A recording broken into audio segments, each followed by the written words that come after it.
Vote কেন্দ্রে voter নেই, তবে আছে কুকুর আছে।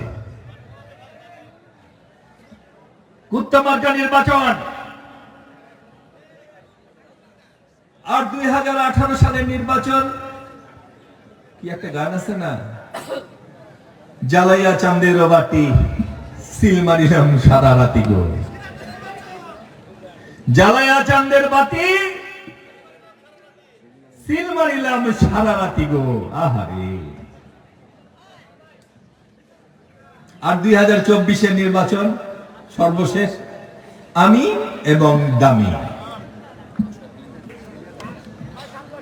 আমি বলে দামি রে তুই বেটাকে, দামি বলে তোমার মা যে আমার মা সে। ভাইরা আমার, টোটাল নির্বাচনী ব্যবস্থাকে ধ্বংস করে দিয়ে গেছেন শেখ হাসিনা।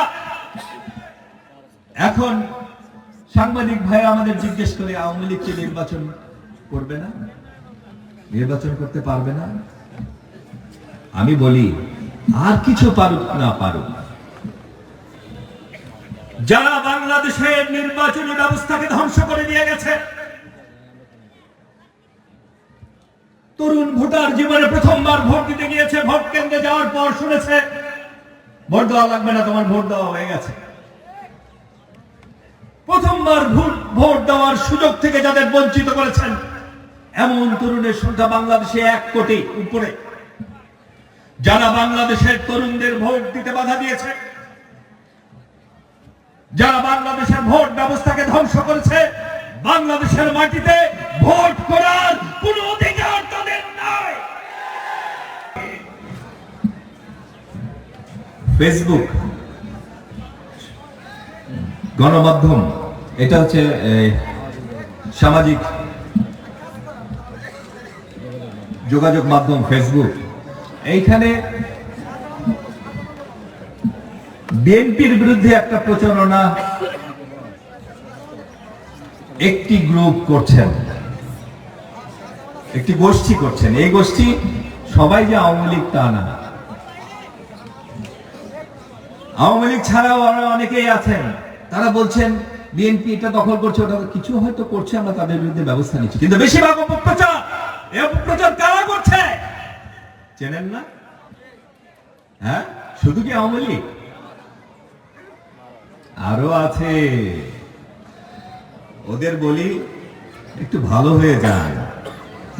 আর সারাক্ষণ ফেসবুকে কি করেন? নামাজ টামাজ পড়েন? সারাক্ষণ ফেসবুকে থাকলে নামাজ পড়েন কখন? লেবাসটা একটা পড়েন রাখেন, সেটার একটা নিয়ম তো আছে। সারাক্ষণ ফেসবুকেই দেখে বিএনপি সমালোচনা করেন, নামাজ টামাজ পড়েন। আরেকটি গোষ্ঠী বলে বিএনপির কোন নেতার ভাষণ দিলে নিচে লিখবে এতদিন কই হাসিনার তো কিছু করতে পারেননি, লেখে না? ওনাদের বলি ভাইরা আমার, আইসি তো গরম ভাত পাইছেন। গরম ভাত এত সহজে তৈরি হয় না, অনেক কষ্ট করতে হয়েছে।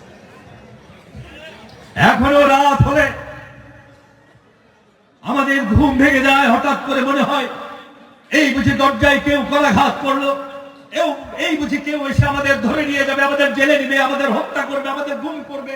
হয় আমার বাবার কি হবে, আমার মার কি হবে, আমার স্ত্রীর কি হবে, আমার সন্তানদের কি হবে।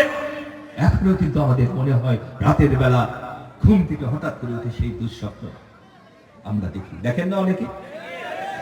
এটি এখন দুঃস্বপ্ন হলো, কয় মাস আগে এটাই ছিল রিয়ালিটি। এই সুন্দর পৃথিবীকে সবাই ভালোবাসে, আমরা ভালোবাসি না? আমরা আমাদের এই পৃথিবীকে সবাই ভালোবাসি, আমরা পৃথিবীতে বেঁচে থাকতে চাই। শস্য শ্যামলা সুন্দর এই পৃথিবী ছেড়ে কে যেতে চায়? নিজের বাবা মাকে কেউ ভালোবাসে না? সবাই ভালোবাসে। আমরাও আমাদের বাবা মাকে কত গভীর ভাবে ভালোবাসি। নিজের স্ত্রী সন্তান ভালোবাসে না সবাই? আমরাও ভালোবাসি। কিন্তু শুধুমাত্র বিএনপি করার অপরাধে, হাসিনার স্বৈরতন্ত্রের বিরোধিতা করার অপরাধে আমাদের অনেক ভাইকে তাদের বাবার সামনে থেকে, মার সামনে থেকে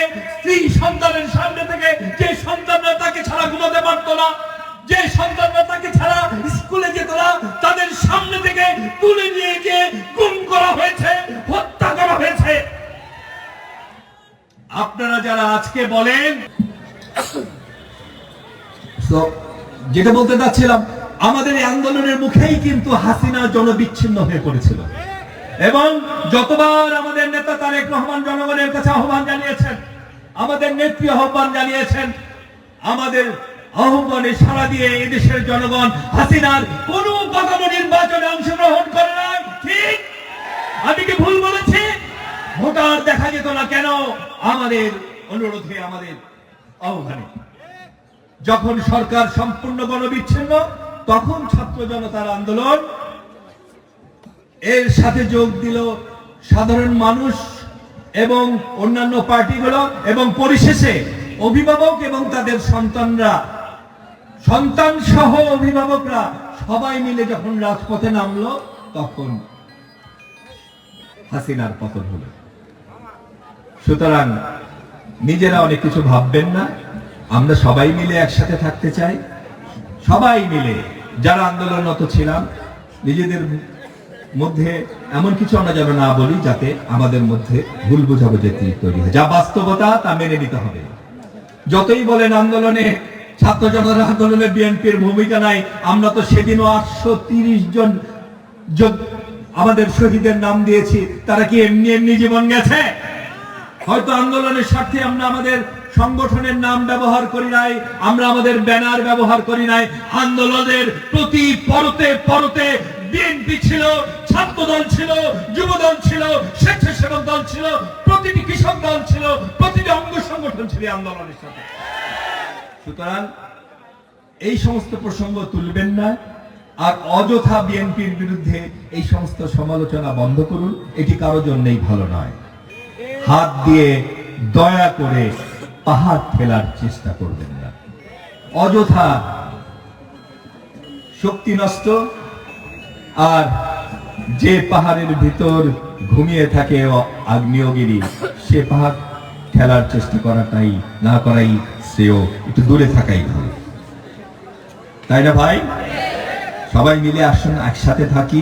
ওই যে দেখেন না, ওই যে ডাইনিটা ওই দেশ থেকে মোদি বাবুকে পাঠিয়েছিলেন দূত হিসাবে, একটা কিছু বলেন না, একটা কিছু করে আসেন না, একটু চেষ্টা অব্যাহত আছে। কিন্তু আমরা যদি এক থাকি, আমরা যদি ইউনাইটেড থাকি, জনগণকে সাথে নিয়ে আমরা যদি একতাবদ্ধ থাকি, পৃথিবীর কোন শক্তি নাই আমাদেরকে পরাজিত করে।